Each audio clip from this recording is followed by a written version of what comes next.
नमस्कार, मैं पायल शुक्ला। आप सभी का स्वागत है N24 न्यूज पर।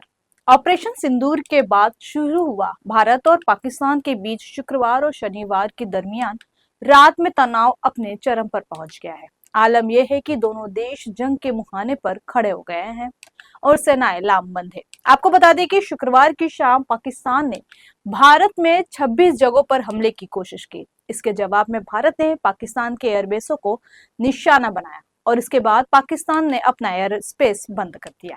वहीं भारत पर पाकिस्तान की तरफ से फतह एक मिसाइल दागी गई।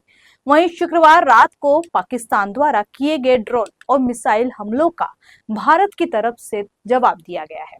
पाकिस्तान के द्वारा जम्मू कश्मीर, पंजाब, गुजरात और राजस्थान के कई इलाकों को निशाना बनाने की कोशिश की गई है। वहीं शनिवार की सुबह भारत ने राजधानी इस्लामाबाद के करीब स्थित कुल 4 एयरबेसों पर मिसाइलें दागी हैं और तबाही मचा दी है। देर रात टेलीविजन पर दिए गए बयान में पाकिस्तान के सैन्य प्रवक्ता लेफ्टिनेंट जनरल अहमद शरीफ चौधरी ने कहा, भारत ने अपने विमानों के जरिए हवा से सतह पर मिसाइलें दागी।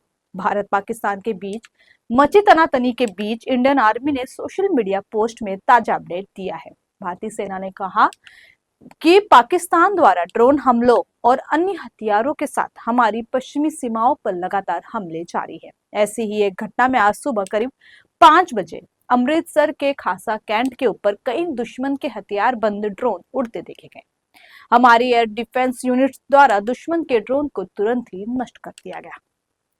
इंडियन आर्मी ने कहा कि भारत की संप्रभुता का उल्लंघन करने और नागरिकों को खतरे में डालने का पाकिस्तान की कोशिश अस्वीकार्य है। भारतीय सेना दुश्मन के मंसूबों को नाकाम कर देगी। भारत पाकिस्तान के बीच बढ़ते तनाव का बुरा असर पंजाब में बड़े स्तर पर पड़ा है, क्योंकि यह सीमावर्ती राज्य है। अमृतसर प्रशासन ने कहा कि हम रेड अलर्ट पर हैं। लोगों से घरों के अंदर रहने के लिए कहा गया है। फिरोजपुर और बठिंडा इलाके में हवाई हमले हुए और सायरन की आवाजें भी सुनी गई। पाकिस्तान की ओर से बीते 2 दिनों से भारत के रिहायशी इलाकों को निशाना बनाया जा रहा है। शनिवार सुबह जम्मू कश्मीर के रामबन में चिनाब नदी पर बने Baglihar hydro electric project dam के कई गेट खोल दिए गए हैं। वहीं भारतीय सेना की ओर से सर्जिकल स्ट्राइक जैसे स्ट्राइक को अंजाम दिया गया है। रक्षा सूत्रों के मुताबिक जम्मू बॉर्डर से भारतीय सेना ने पाकिस्तान के उन पोस्टर्स और आतंकवादी लॉन्च पैड्स को तबाह कर दिया है, जहां से ट्यूब लॉन्च ड्रोन भी लॉन्च किए जा रहे हैं। शनिवार की सुबह की बात करें तो जम्मू कश्मीर में वायुसेना स्टेशन को निशाना बनाने की पाकिस्तानी कोशिशें पूरी तरह से नाकाम कर दी गई। पाकिस्तान की ओर से रात को हुए हमले के बाद जम्मू कश्मीर से सुबह की ताजा तस्वीरें सामने आई है। वहीं गुजरात के कच्छ में पाकिस्तान के ड्रोन हमले को भारत ने नाकाम कर दिया है। इसके अलावा पठानकोट में भी सुबह होते ही कई विस्फोट हुए। कम से कम आधे घंटे तक रुक रुक कर विस्फोट होते रहे। जवाबी कार्रवाई में विमान रोधी तोपों से भी गोलीबारी की गई। वहीं सुबह 5 बजे के आसपास श्रीनगर एयरपोर्ट के पास के अलावा बारामुल्ला और उधमपुर में भी धमाके की आवाज सुनी गई। गोलीबारी की वजह से जम्मू शहर के रिहायशी इलाकों को नुकसान पहुंचा है। कई मकान क्षतिग्रस्त भी हो गए हैं। राजौरी में एक अधिकारी की मौत हो गई है। जम्मू कश्मीर के उरी में भी पाकिस्तानी गोलाबारी में मकान और संपत्तियां बुरी तरह से क्षतिग्रस्त हो गई है। ये गोलाबारी नागरिक इलाकों को निशाना बनाकर किया जा रहा है। वहीं भारत ने पलटवार करते हुए पाकिस्तान के सैन्य ठिकानों पर हमले किए हैं। भारत ने पाकिस्तान के रावलपिंडी स्थित नूर खान चकवाल स्थित मुरीद और शोरकोट स्थित रफीकी एयरबेस को प्रभावी ढंग से निशाना बनाया है। इन स्थानों पर भारी नुकसान हुआ है और पाकिस्तान के सैन्य ढांचे पर यह हमला एक बड़ा झटका माना जा रहा है। ऐसे हमले से सीमा पर तनाव और भी तीव्र हो गया है। हमलों के बाद पाकिस्तान ने अपना एयर स्पेस बंद कर दिया है। वहीं पाकिस्तान की राजधानी इस्लामाबाद और लाहौर समेत कई बड़े शहरों में धमाके की आवाज सुनाई दी गई है। पाकिस्तानी सेना का दावा है कि भारत ने बैलिस्टिक मिसाइलें दागी।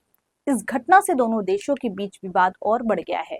वहीं पाकिस्तान की तरफ से सीमा पार ड्रोनों से कई हमले किए जाने के बाद भारत ने पाकिस्तान अधिकृत कश्मीर के नीलम घाटी और सियालकोट में कड़ा जवाब दिया है। आपको बता दें कि कई वीडियो सोशल मीडिया पर सामने आया है, जिसमें भारत ने सरसा क्षेत्र के ऊपर पाकिस्तानी लॉन्ग रेंज मिसाइल को सफलतापूर्वक रोकते हुए दिखाया गया है।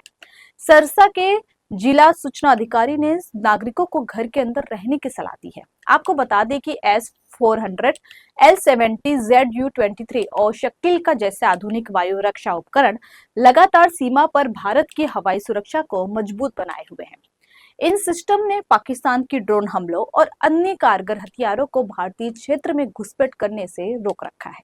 कुल मिलाकर भारत और पाकिस्तान के बीच सीमा पर लड़ाई तेज हो गई है, लेकिन भारत पाकिस्तान के हर हमले को न सिर्फ नाकाम कर रहा है बल्कि उसे करारा जवाब भी दे रहा है। फिलहाल के लिए इतना ही। इसी तरह के ताजा तरीन खबरों के लिए जुड़े रहिए 24 न्यूज से। साथ ही 24 न्यूज के social media platform YouTube, Instagram और फेसबुक को लाइक, सब्सक्राइब और शेयर करना ना भूलें।